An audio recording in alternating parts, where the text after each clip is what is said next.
जय श्री कृष्ण। राधे राधे जी। आज से हम श्रीमद् भागवत कथा शुरू करने जा रहे हैं, जिसका आज प्रथम दिवस है। आशा है आप सबको पसंद आएगी। तो हम कथा शुरू करते हैं गुरु वंदना से।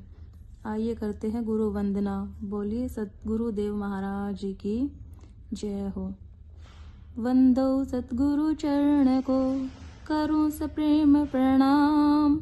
अशुभ हरण मंगल करण, श्री देव चंद्र जी को नाम। देव चंद्र जी को दर्श दियो, जो है पूर्ण रूप। तारतम को तत्व कयो, हृदय बैठ स्वरूप। तन मन धन अर्पण कियो, सब तुम पर ब्रजराज। मन भावे सोही करो, हाथ तुम्हारे लाज। सतगुरु मंगल दास है, साथी सुंदर साथ। आशीष अपना दीजियो, होवे पूर्ण काम। प्राणनाथ तुम सत्य हो, तुमसे चलत जहान। मैं आधीन करनी नहीं, बाह गहे की लाज। दो कर जोड़ विनय करूं तोरी, सब अपराध क्षमा करो मोर। यह जंगल में मंगल दाता, तुम हो मात पिता मम भ्राता। आन पड़े हम शरण तिहारी, जन्म मरण का है दुख भारी। तुम्हें छोड़ किस द्वार पे जाऊं, मन की व्यथा मैं किसको सुनाऊं। दीन दास यह अर्ज गुजारी, कृपा करो हे कृष्ण मुरारी। बोले श्री कृष्ण भगवान की जय हो। बोले सतगुरुदेव महाराज की जय हो। श्री कृष्णाय वयम नमः। श्रीमद्भागवत महात्म्य मंगलाचरण। जब अनेकों जन्मों के पुण्य एकत्रित होते हैं, तब इस जीव पर परमात्मा कृपा करते हैं। क्या मिलता है इस कृपा से? उनकी कृपा से मिलता है यह देव दुर्लभ मानव तन। परंतु कृपा ऐसे ही नहीं मिलती, अपितु अनेकों जन्मों के पुण्योदय से ही यह परमात्मा की कृपा मिलती है। कहा है, करके दया दयाल ने मानव का तन दिया। बंदा ने करे भजन तो भगवान क्या करे। जिसको नहीं है बोध तो गुरु ज्ञान क्या करे। निज रूप को जाना नहीं, पुराण क्या करे। उन परम कृपालु दीन बंधु दीनानाथ भक्त वत्सल परमात्मा ने इस जीव पर दया करके यह अनमोल मानव तन दिया, जिसको पाने के लिए देवता भी तरसते हैं। आप और हम देवताओं की भक्ति करके क्या मांगते हैं, और देवता क्या मांगते हैं? हम मांगते हैं स्वर्गीय सुख, राज्य और सत्ता, और देवता मांगते हैं मानव जीवन। कैसी विडंबना है। देवता भी प्रार्थना करके मांगते हैं, और क्या कहते हैं? गायन्ति देवा किल गीत कानि, धन्यस्तु ये भारत भूमि भागे। स्वर्गापवर्गा सपद हेतु भूते, भवन्ति भूये पुरुषा सुरत्वात्। देवता गाया करते हैं, विनती करते हैं, प्रार्थना करते हैं। प्रार्थना अपने से बड़ों से की जाती है। गुण में, विद्या में, ज्ञान में, उम्र में, शक्ति में जो बड़ा हो उससे ही प्रार्थना की जाती है। इसका मतलब हुआ कि देवताओं से भी बड़ा कोई है। एक देव नहीं अपितु 33 करोड़ देवी देवता विनती कर रहे हैं, हे परमात्मा एक बार आप हमें मानव तन देना। जब देवता भी इस मानव जीवन को पाने के लिए लालायित है, तो साफ जाहिर है कि मानव जीवन सर्वश्रेष्ठ है, सबसे उत्तम है। मानव जीवन परमात्मा की सर्वोत्कृष्ट प्रकृति है, इसीलिए ये विनती कर रहे हैं इसे पाने के लिए। मानव तन श्रेष्ठ क्यों है, और वे कहाँ जन्म लेना चाह रहे हैं? धन्यास्तु ये भारत भूमि भागे। इस पवित्र भारत भूमि के ऊपर वे प्राणी धन्य है, जिन्हें मानव का तन भारत में मिला। चाइना में नहीं, अमेरिका में नहीं, रशिया में नहीं, ब्रिटेन में नहीं। धन्यास्तु ये भारत भूमि भागे। इस पवित्र भारत भूमि पर मानव का तन मिले। संसार में नहीं अपितु 14 लोकों में सबसे श्रेष्ठ, सबसे उत्तम, सबसे पवित्र भूमि सी है। सबसे पवित्र देश कौन सा है? भारत। जिसमें आपका और हमारा जन्म हुआ है, जिसमें परमात्मा ने 24 अवतार लिए हैं, जिसमें 88,000 ऋषि मुनि हुए हैं, वह है पवित्र महान भारत भूमि। भारत, भारत का अर्थ है भा प्लस रत, अर्थात भा का अर्थ है कांति, सुख, समृद्धि, आनंद, और रत का अर्थ है परिपूर्ण, अर्थात जहाँ जो हर तरह से परिपूर्ण है, शील, शांति, संतोष, सुख, संपन्नता से जो परिपूर्ण है, वह है भारत। आजकल विदेश में जाकर वापस आने पर नाज और गर्व से कहते हैं कि हम विदेश घूम कर आए हैं, क्या बड़ाई करते हो। एक समय था जब विदेशी यहाँ आया करते थे और शिक्षा पाया करते थे। नालंदा, तक्षशिला, राजगृह और जहाँ श्री कृष्ण ने शिक्षा पाई है, वह अवंतिकापुरी, उज्जैन ज्ञान और विज्ञान का केंद्र था, भारत और है। हमारा भारत कितना महान है, किसी कवि ने कितना सुंदर कहा है, जहाँ डाल डाल पर सोने की चिड़िया करती है बसेरा, वो भारत देश है मेरा, वो भारत देश है मेरा। भारतवर्ष में ही मानव जन्म की महानता क्यों बताई गई? क्योंकि स्वर्गापवर्गास्पद हेतु भूते, स्वर्ग से ऊपर अपवर्ग है, अपवर्ग अर्थात मुक्ति का धाम। यह 14 लोक मुक्ति का धाम नहीं है।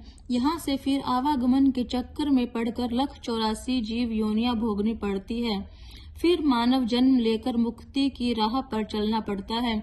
अतः तुलसीदास जी ने इस मानव तन की दुर्लभता पर इस प्रकार कहा है, बड़े भाग्य मानव तन पावा, सुर दुर्लभ सब ग्रंथन गावा, साधन धाम मोक्ष का द्वारा, पायत नर पर लोक सुधारा।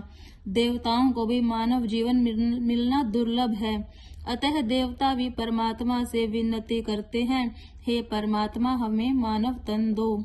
मानव जीवन दुर्लभ और अनमोल क्यों है, इसी भाव को दर्शाते हुए किसी कवि ने कहा है, मानव जन्म अनमोल रे, जीवन व्यर्थ न डोल रे, मानव जन्म अनमोल रे, जीवन व्यर्थ न डोल रे।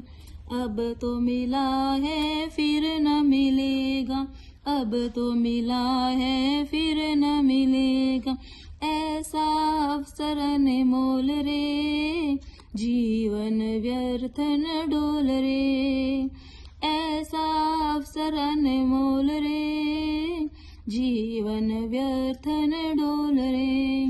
सत्संगत में आया कर तू, सत्संगत में आया कर तू, भजन प्रभु का गाया कर तू, भजन प्रभु का गाया कर तू।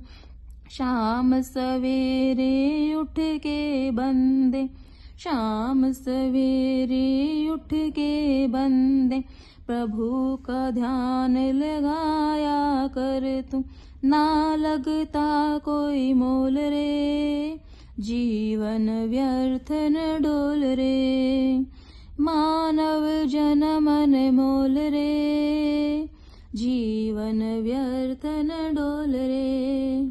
मतलब का संसार है सारा, न इसमें कोई सार है रे, मतलब का संसार है सारा, ना इसमें कोई सार है रे। समझ समझ के कदम धरो रे, फूल नहीं अंगार है ये, ज्ञान की आंखें खोल रे, व्यर्थ जीवन ने डोल रे, ज्ञान की आंखें खोल रे, जीवन व्यर्थ न डोल रे। मानव जन्म अनमोल रे, जीवन व्यर्थ न डोल रे। तू है बुलबुला पानी का, मत कर गर्व जवानी का, तू है बुलबुला पानी का, मत कर गर्व जवानी का, सत्य कमाई कर ले बंदे, पता नहीं जिंदगानी का। नाम की पूंजी जोड़ रे, जीवन व्यर्थ न डोल रे। नाम की पूंजी जोड़ रे, जीवन व्यर्थ न डोल रे। मानव जन्म अनमोल रे, जीवन व्यर्थ न डोल रे। सतगुरु जीवन आधार है, सतगुरु जीवन आधार है। मुक्ति के दातार है, मुक्ति के दातार है। जो कोई उनकी शरण में आए, वे कर देते भव पार है।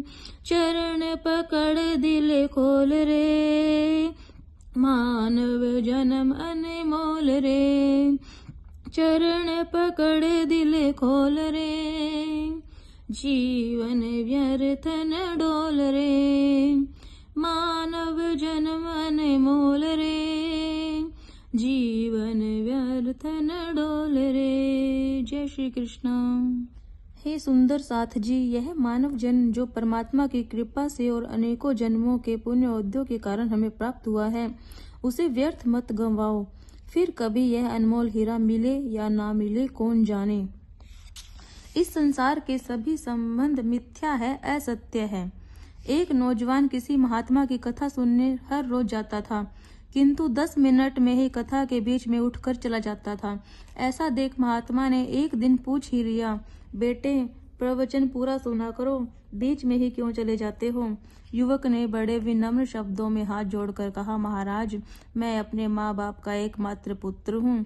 यदि मुझे 5 मिनट भी देर हो जाती है तो मेरे माँ बाप मेरी खोज में घर से निकल पड़ते हैं, और मेरी नवविवाहिता पत्नी तो मेरे ऊपर प्राण न्यौछावर करती है और बेचारी व्याकुल होकर छटपटाने लगती है। महाराज जी आप क्या जाने इन संबंधों को, क्योंकि आपको कोई अनुभव तो है नहीं। महाराज नवयुवक की बात पर मुस्कुराए और बोले, बेटा तुम ठीक कहते हो, फिर भी हम क्यों न उनके प्रेम की परीक्षा लेकर देखें। मैं तुम्हें यह जड़ी बूटी देता हूँ, घर जाकर सोने से पहले इसे पानी से ले लेना। इसके प्रभाव से तुम्हारा शरीर तपने लगेगा। उसके बाद का नजारा अपनी आंखों से प्रत्यक्ष देखना, तब तुम्हें मालूम हो जाएगा कि सांसारिक संबंध सर्व स्वार्थमय है। उस युवक ने महात्मा की आज्ञा अनुसार सब कार्य किया।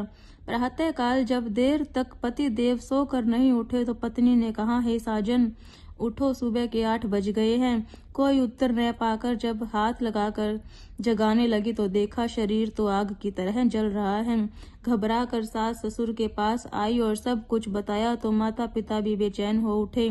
तत्काल डॉक्टरों और वैद्यों को बुलाया, किंतु कोई भी उपचार नहीं हुआ, कोई भी दवा माफिक नहीं आई। सभी बेचैन होकर उदासी के आंचल में अपने आंसू बहाए जा रहे थे, न खाना न पीना। इतने में सायंकाल हो गया। महाराज जी आ पहुंचे। सभी ने हाथ जोड़कर प्रार्थना की कि महाराज जी पता नहीं किसी ने क्या जादू टोना किया है, बुखार में मेरा लाडला जल रहा है, कोई दवा नहीं लग रही है, कृपया आप इसका कोई इलाज कीजिए। महाराज जी ने कहा, जाओ एक कटोरी में शुद्ध गंगा जल लेकर आओ, अभी मैं इसका उपचार किए देता हूँ। घबराने की कोई बात ही नहीं है। पानी उस युवक के मस्तक पर से 7 बार घुमाया और कहा, यदि तुम इस युवक को बचाना चाहते हो तो यह पानी तुम तीनों में से किसी को पीना होगा। तीनों ने एक स्वर में पूछा, महाराज जी पीने वाले पर इस पानी का क्या प्रभाव होगा। महाराज जी बोले, इस पानी को पीने वाले की शायद मौत भी हो सकती है, परंतु युवक के प्राण अवश्य बच जाएंगे। सर्वप्रथम महात्मा जी ने वह पानी से भरी कटोरी उसकी माता के सामने की तो माता ने कहा, महाराज जी मैं अपने पुत्र को बचाने हेतु यह पानी पी तो सकती हूँ, परंतु मैं पतिव्रता हूँ, मेरे मरने के बाद मेरे पति की सेवा कौन करेगा। पिता ने कहा, महाराज जी यही सोचकर मैं भी इस पानी को नहीं पी सकता कि मेरे मरने के बाद मेरी पत्नी की क्या दशा होगी।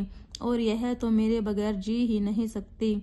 महात्मा ने हंसते हुए व्यंग्यात्मक स्वर में कहा, तुम दोनों आधा आधा पी लो, दोनों के सभी क्रियाक्रम एक साथ निपट जाएंगे।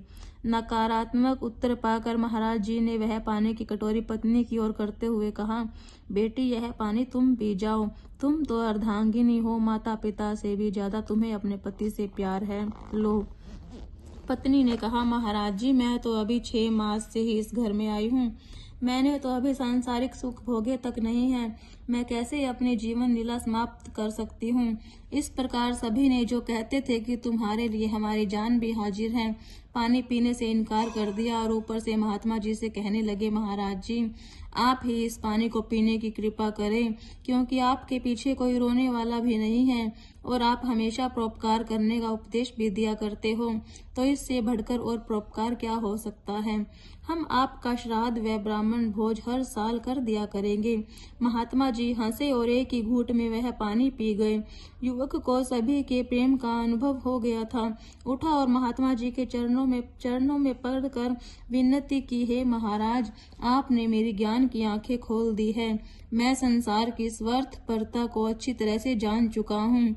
अब आप मुझको अपनी शरण में लेकर अपने चरण कमलों की भक्ति दें और परमात्मा से वास्तविक संबंध जोड़ने वाली राह दिखाएं और मेरे जीवन नैया को भव सागर से पार उतारें।